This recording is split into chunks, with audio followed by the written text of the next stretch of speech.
Hi, yeah, I'm calling to submit a bug report, I guess. I'm not sure if I'm speaking to the right department, but yes, I downloaded the 2021 patch. It's now 2021, but it doesn't seem to be working because everything still sucks and it's a miserable hellscape of which there is no escape. And I was told that would be over in 2021. Uh-huh. So how long do we have to wait? Well, I don't think humans live that long. I'll call you back.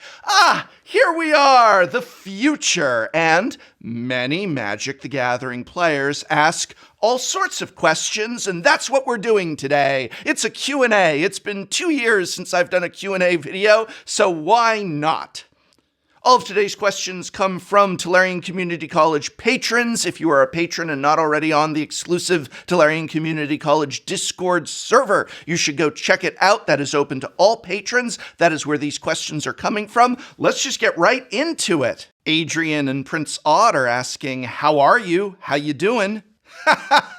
That's a difficult question. Why don't we save that for the very end? Because that'll take a while. How about an easy one to start things off with? Zach asks, if you were to start collecting staples for modern deck brewing, where would you start? Or if you wanted to test the water in new formats, how would you start?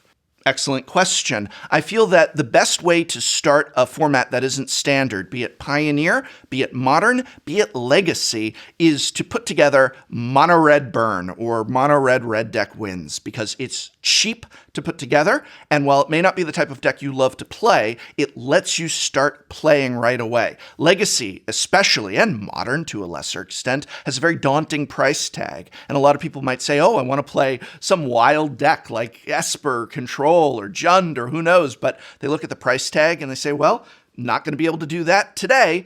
You can put Mono Red together in Legacy today for what you're spending in Standard, possibly less, depending on a few budget cuts that you want to make. And you can begin getting games with people over webcam, or if you happen to have a safe local game store that is in a part of the world where you are able to sit across from an opponent in a safe way and play. What I'm saying is Mono Red is cheap and it's affordable, and you play against other decks, and then you get to learn what are they like. You can say to people, hey, can we trade? Can I borrow one of your decks? Can I play with your deck?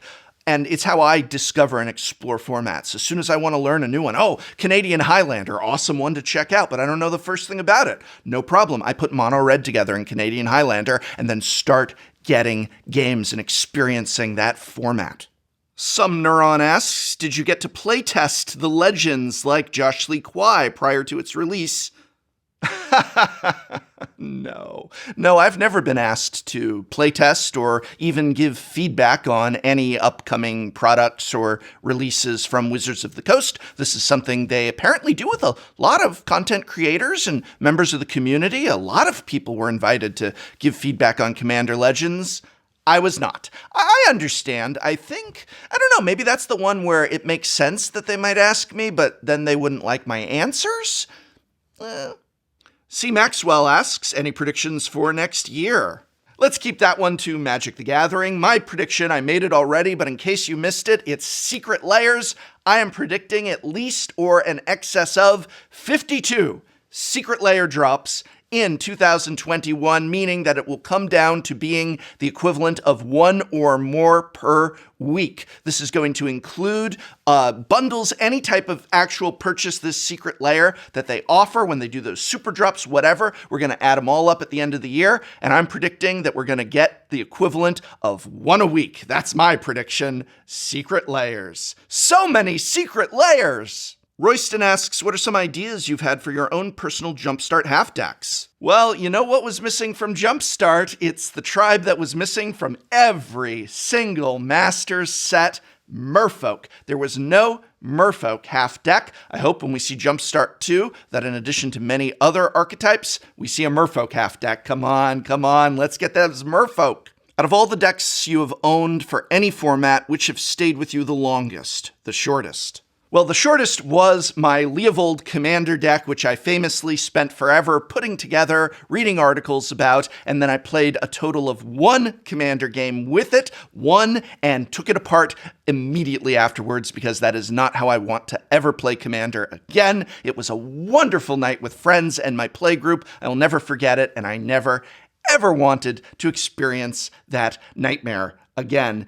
But obviously the deck that's stayed with me the longest is, well, Modern Merfolk and Legacy Merfolk. These were the first decks that I pretty much put together, other than Burn, in those formats, and amazingly, through all the changes throughout the years, they're still pretty viable. I was actually invited onto the Legacy Pit recently. If you want to see me play some Legacy with Legacy Merfolk and paper cards, you can check out a link in this video's description. That was a lot of fun, and there I was with Legacy experts and aficionados playing Legacy Merfolk, and I even won several games, and I remember sitting there thinking, I'm having so much fun. Merfolk is just a deck that pretty much does everything I want to do in Magic. It isn't the best deck, it often loses, but it puts up a good fight, and it's stuck with me the longest. I still have them sitting right over there, and I can't wait to break them out again. Azinink asks, what was your first experience with MTG? Have you ever gotten out of it, and how did you get back in? I actually detail all of this in a video called Dominaria Was Lost, but I Was Saved, all about my experiences with Magic the Gathering in high school. And to put it short, there was a person that I liked, and she played Magic the Gathering, and so I got into Magic the Gathering as an excuse to get to know her. And it was a wonderful experience that opened up a whole new world to me. I left Magic the Gathering when I graduated high school because I didn't think adults would play Magic, and because I could get $10 each for my dual lands, which were in perfect condition. And can you believe it? $10 each for a Magic card. And I got back into it when another friend from high school who had saved his cards pulled them out of his closet one day and asked, hey, do you remember these? And before you knew it, I was hooked again. I was down at the local game store making new friends, new experiences. And then one day I thought I should do a video about what are the best card sleeves, because there really wasn't a source of information like that out there. Ficklesilf asks, do you have any thoughts about cutting your hair really short again? I thought you looked very smart with short hair. I'm glad a lot of people said very kind, positive things about how I looked when I shaved my head for charity last year, but I did not like it. I actually, no, joking aside, felt very uncomfortable, both physically. I didn't like how it felt on my scalp. It was very uncomfortable. It felt like there was always a cold air conditioner blowing on it, and I did not like that. And I personally didn't like how I looked. It really did help that a lot of people were saying really kind, positive things about it, because I was feeling really crappy when I looked in the mirror. I didn't look like me, and I found it very off-putting. I've had short hair, but when it was completely shaved, I didn't really recognize myself, and I didn't like it. I just didn't like it, you know? So when it got back down to this length, yes, it probably could use a nice trim and neatening up.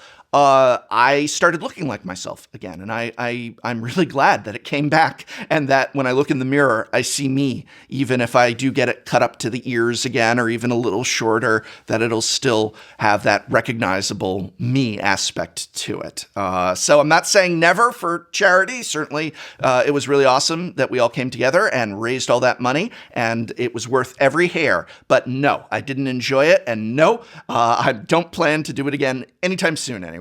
DragonMan asks, in the far distant future of late 2021 or sometime in 2022 when the pandemic is a weird memory, oh dear, and Magic Fests can happen again, what would you like the first Magic Fest post-COVID to be? I can't lie to you. I won't do it. I'm sorry. If you watch my channel, you know that I do have a lot of cynicism about me and pessimism about me, and I'm sorry. That's just who I am, and I'm going to be honest with you.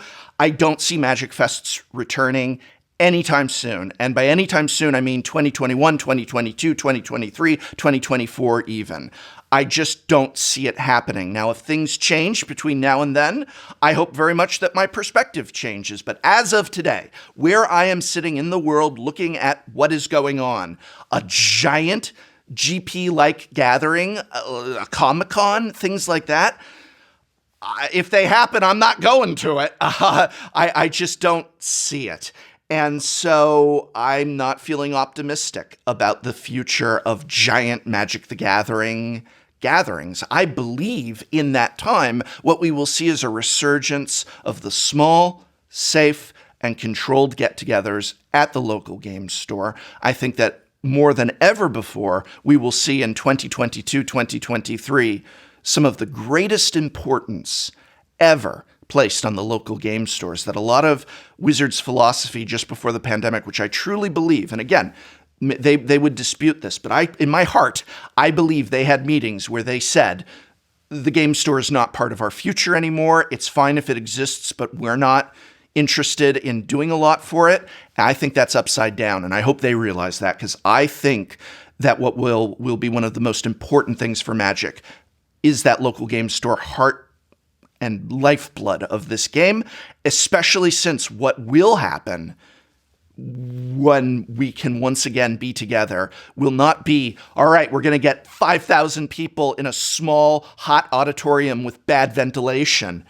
No, it's going to be, all right, there's local game stores. They're hosting small Friday night magics that are safe, that are controlled, and that will be a lot of the future of Magic the Gathering. And I look forward to that. So to answer your question, where's it going to be? It's going to be at your local game store. And right now they need your help more than ever. So if it is possible, I hope very much you are spending your money where I believe will be the future of paper Magic the Gathering get-togethers, and that's at your local game store. And I'm just being honest. I know people are going to be angry. They don't want to hear that answer. I've heard people yell at me on Twitter. Please stop yelling at me at Twitter. I'm getting off Twitter. I can't handle it anymore, and I'm just like, don't expect that, but please be nice. I'm just being honest with you. I look at what's going on, and I just can't see GP Vegas 2021. That's what everyone was saying last year. Now they're saying 2022. I'm sorry, I don't see it. I'm sorry. I'm just being honest. TR Racky asks, Professor, how many licks does it take to get to the center of a Tootsie Roll Pop? I've never made it without biting, and if you get that reference, you are over 30. I'm sorry. I'm so sorry. Robotic by Choice asks, what is your favorite thing to eat?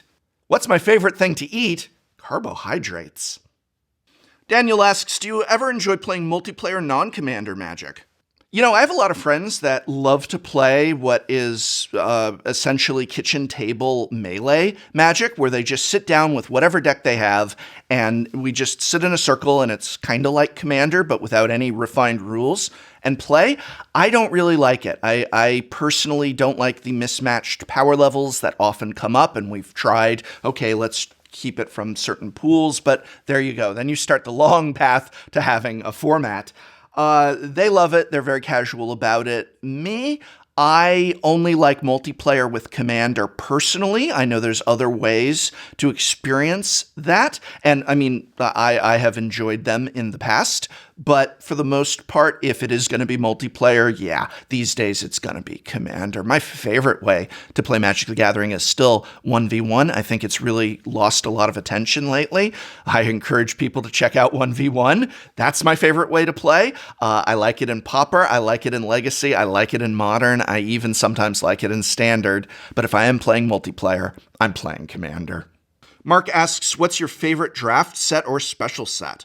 My favorite draft set of all time is Original Innistrad. I think that was the greatest set, period, maybe ever made in Magic's history, but certainly for draft. I have an Innistrad cube. Yes, I know I haven't done a video about it and how to make it. It's really, the reason I haven't done the video on it is I feel like it's not that complex. I'm working on how to talk about it complexly and how to make your favorite set into a draftable cube for reuse. But I love Original Innistrad. It's also a set that brought some of my favorite cards to a multitude of formats, from Pauper to Modern and Legacy. And I think that, and Standard was great. My favorite Standard deck is from Scars of Mirrodin block, Innistrad block, Standard. And it was just great.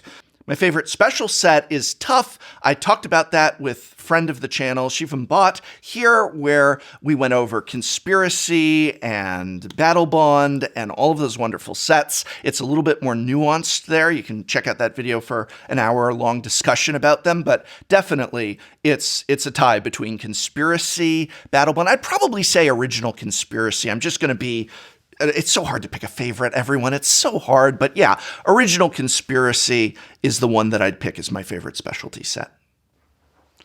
So I've been sitting here a while now trying a few takes that I didn't really like on that difficult question from the beginning. How's it going? How you doing? Well, the short answer is I'm actually doing a lot better than I have been. But that in itself is an acknowledgement that I have not been doing well. These past 6 months, I'd say, have been probably some of the most difficult, painful 6 months, at least in recent memory. I don't know about my whole life. It's been a long life already, and it's going to be a long life. So things continue.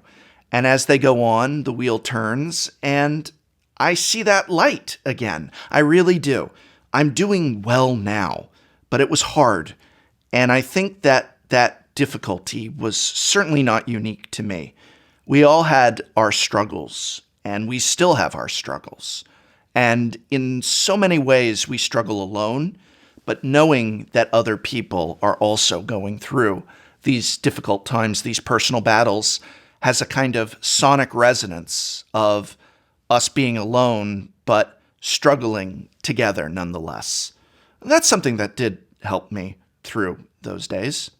Something that did not help me through those days was social media, which I identified as being highly problematic in my life and highly detrimental to my mental health. So apologies if you have enjoyed my presence on social media like Facebook or to a larger extent Twitter, but while I'm not canceling them outright for business reasons, I am having an extremely reduced presence on them. And that has been an fantastic choice on my part and has done wonders for my well-being. And there is still beauty in life. It's beautiful because of you being in it, because of us being in it. And I believe that so strongly. I feel just a warmth talking about it right now. I feel so happy in what I see in other people. When I see other people being kind, being merciful, giving. So if nothing else, friends, be kind. Be kind. That's why I got off social media, because it's a place of cruelty.